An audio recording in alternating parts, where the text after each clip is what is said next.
শোনো, তুমি বরং এখানে একটা ক্যাম্পফায়ার জ্বালিয়ে দাও।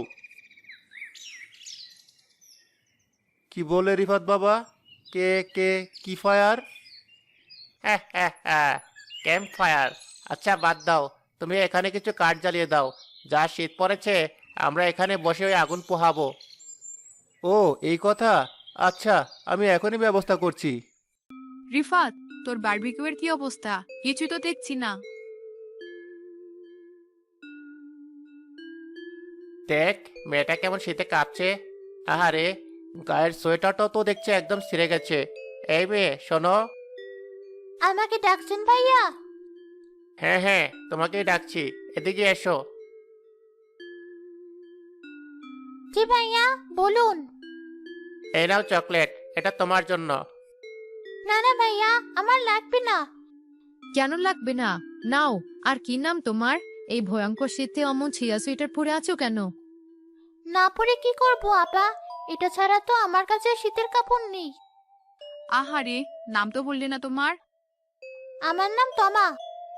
তমা, এই তমা, কোথায় গেলি? ওই যে আমাকে ডাকছে, আমি আসি।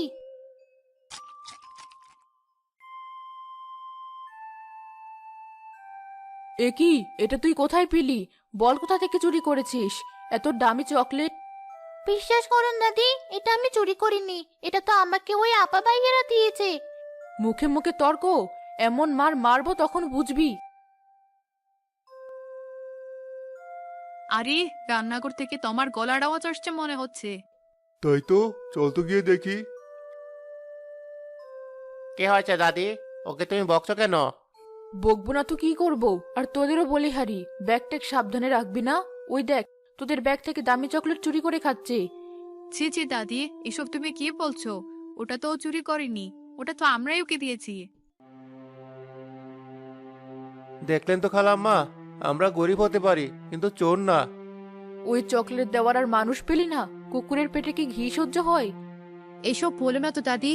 এসো তমা, তুমি আমাদের সাথে এসো।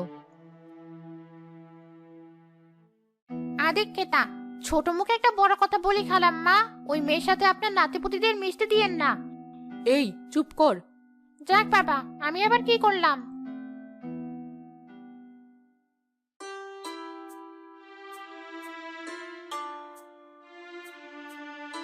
রান্নার গন্ধে চারিদিকে একদম মোমো করছে। ঠিক বলেছিস, গন্ধে আমার খিদেটাও যেন চাকান দিয়ে উঠছে। তোর তো শুধু খাই খাই। হ্যাঁ হ্যাঁ হ্যাঁ, আমার দিদিভাই দাদু ভাইদের খিদে পেয়ে গেছে। তোমাদের কি রান্না বান্না হলো? জি চাচা, সব হয়ে